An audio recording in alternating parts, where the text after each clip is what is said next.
अस्सलाम वालेकुम students. Last video में हमने सबक नंबर 10 की रीडिंग की थी, साथ में उसकी एक्सरसाइज सॉल्व की थी। आज हम सबक नंबर 11 की रीडिंग करेंगे। सबक नंबर 11 जो है वो एक ख़त है, ठीक है। क्या अनुमान है इसका? एक ख़त लिखने का तरीका देखें। सबसे पहले जो है ज़ाती ख़त जो है वो लिखने से पहले क्या लिखते हैं? सबसे पहले एड्रेस लिखते हैं, यानी पता लिखते हैं उसका। सबसे पहले जिस जगह से ख़त भेजा जा रहा है उसका नाम पता लिखा जाए, ठीक है। उसके बाद तारीख़ लिखी जाती है, तारीख़ लिखी जाए। फिर उसके बाद अलकाब, यानी कि जिसको मुखातिब किया जाए, जिसको ख़त लिखना हो, अगली सत्र में जिसे ख़त लिखा जा रहा हो उसे मुखातिब करके आदाब या सलाम लिखना। उसके बाद मतन लिखा जाता है, मतलब कि जो बात आप लोगों ने करनी है वो ख़त के तीसरे हिस्से में जो बात बतानी हो यानी असल मज़मून लिखा जाए। और आखिर में मरसल, आखिर में लिखने वाले का नाम दर्ज किया जाता है, ठीक है। यहाँ पे अब इनके ज़रिए से ख़त जो है वो लिखा गया है। इसी तरीके के ज़रिए से ख़त जो है वो कहाँ लिखा जा रहा है? कोयटा, ठीक है, कोयटा। और तारीख़ क्या है? 10 अक्टूबर 2017। प्यारे सुहेल असलम, ठीक है। आदाब, कैसे हो? यकीनन खैरियत से होगे। वहाँ कराची का मौसम कैसा है? कोयटा में तो अब खनकी शुरू हो गई है, यानी सर्दी शुरू हो गई है, ठंड हो गई है। रात को अच्छी खासी ठंड हो जाती है। दिन में तो आसमान के नज़ारे ही और होते हैं, ठीक है। रात को अच्छी खासी ठंड हो जाती है, दिन में तो आसमान के नज़ारे ही और होते हैं।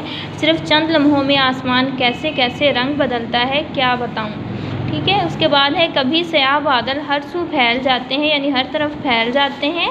कभी उफ़क़ गुलाबी बादलों की चादर ओढ़ लेता है, यानी आसमान जो है वो गुलाबी बादलों की चादर ओढ़ लेता है।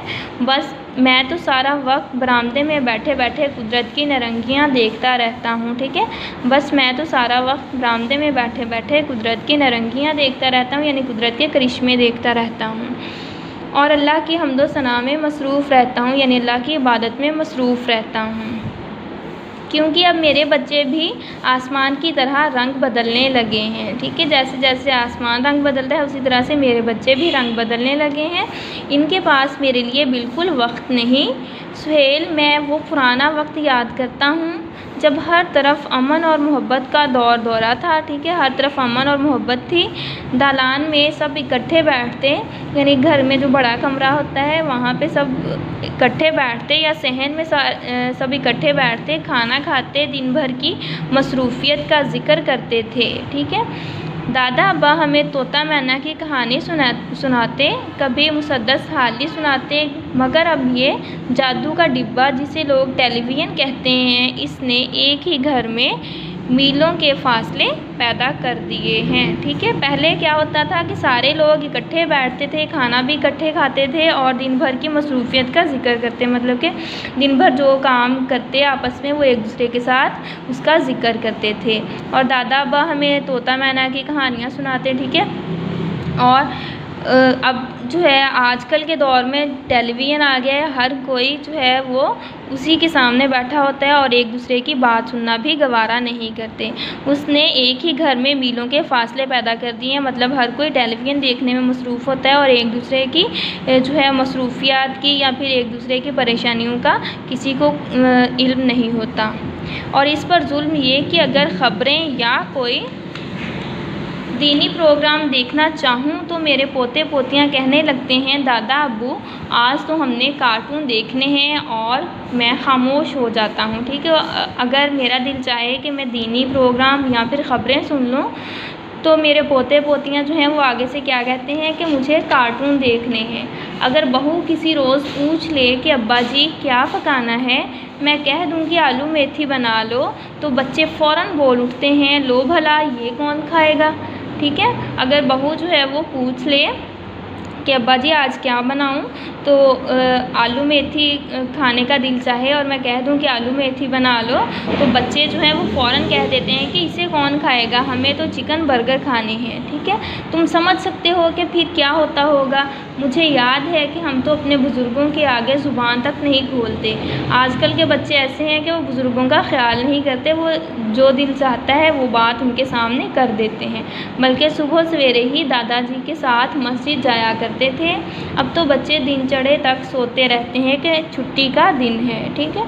मतलब कि पुराने वक्तों में क्या होता था कि बच्चे जो हैं वो सुबह सवेरे उठकर अपने बुज़ुर्गों के साथ मस्जिद जाया करते थे और नमाज़ अदा किया करते थे।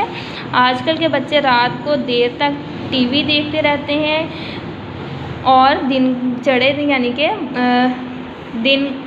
जब दिन के वक्त लेट उठते हैं या और सोते रहते हैं कि आज तो छुट्टी का दिन है, ठीक है। छुट्टी के दिन क्या करते हैं, वो लेट उठते हैं या फिर सारा दिन सोते ही रहते हैं और मस्जिद जाना तो दूर की बात, वो घर पर भी नमाज अदा नहीं करते। मेरे दोस्त, अब तो किसी के पास मेरी शायरी सुनने के लिए भी वक्त नहीं, ठीक है। जाने ज़माने को कैसी हवा लग गई, पुरानी मोहब्बतें याद करके दिल दुखने लगता है। याद है बचपन की ईदी का मज़ा ही और था। दादी जब मुझे ईदी देती थी तो मेरी आंखों में खुशी से आंसू आ जाते थे। काश एक बार फिर से वो आंसू नसीब हो जाएं, दिलों में फिर से वो मोहब्बतें भर जाएं। काश हमारे बच्चे हमें फालतू और बेकार ना समझें, ठीक है। काश हमारे दालान और गोल कमरे फिर से आबाद हो जाएं। दुआओं का तालिब ज़ैद अनवर, ठीक है। ख़त किसने लिखा है, ज़ैद अनवर ने। उसके बाद देखें इसकी सरगर्मी क्या है, ख़त नवीसी। ख़त लिखना भी एक फ़न है।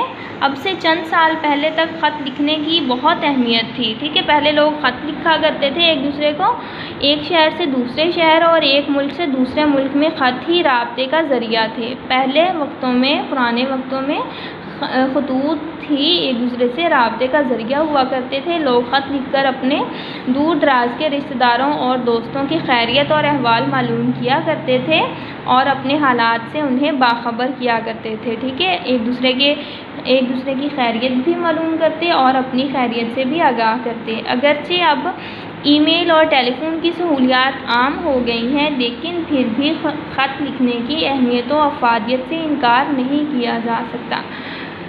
खतूत कई तरह के होते हैं, जैसे ज़ाती खतूत। यहाँ पे जो हमने पढ़ा है वो एक ज़ाती ख़त था, ठीक है। जैसे ज़ाती खतूत जो रिश्तेदारों और दोस्तों को लिखे जाते हैं उन्हें गैर रस्मी खतूत कहते हैं। इसके बरक्स रस्मी खतूत वो होते हैं जो सरकारी, कारोबारी या किसी और ख़ास काम की नौइयत के होते हैं, ठीक है। इसकी रीडिंग कर ली है। इसके बाद आप लोगों ने यहाँ पे अपने किसी दोस्त या रिश्तेदार के नाम ज़ाती ख़त लिखना है, ठीक है। अपने किसी दोस्त के नाम लिख दें या फिर अपने किसी रिश्तेदार के नाम। दोस्त के नाम आप लोग गर्मियों की छुट्टियां गुजारने का ख़त भी यहाँ पे लिख सकते हैं, ठीक है। यहाँ पे आप लोगों ने लिखना है और उसे ज़ुबानी याद करना है। इसके साथ आप लोगों ने एक दरख्वास्त भी याद करनी है। दरख्वास्त रुख्सत बराए शिरकत शादी, ठीक है। शादी में शिरकत करने के लिए आपने एक दरख्वास्त लिखनी है। बाखिदमत जनाब principal Morning View Grammar High School, जनाब आली, मौदबाना गुजारिश है कि मेरे बड़े भाई की शादी 26 अगस्त 2020 को होना करार पाई है, ठीक है। आप यहाँ पे तारीख़ जो है वो कोई और लिख सकते हैं, जो मर्ज़ी आप लोग लिख लें, ठीक है। यहाँ पे अगस्त, सितंबर, अक्टूबर, नवंबर कोई भी महीना लिख लें, ठीक है। कोई भी तारीख़ लिख सकते हैं। बारात लाहौर जाएगी जिसकी वजह से मैं स्कूल हाजिर नहीं हो सकता या हो सकती, लिहाजा मुझे 3 यौम की रुख्सत अनायत फरमाएँ। नवाजिश होगी। अर्ज़ आपका या आपकी ताबेदार शागिर्द अलिफ बे जीम। यहाँ पे क्लास का नाम यानी जमात लिखेंगे और रोल नंबर लिखेंगे, ठीक है। ये दरख्वास्त और साथ में आप लोगों ने ये ख़त जो है वो अच्छे तरीके से याद करना है। अल्लाह हाफ़िज़।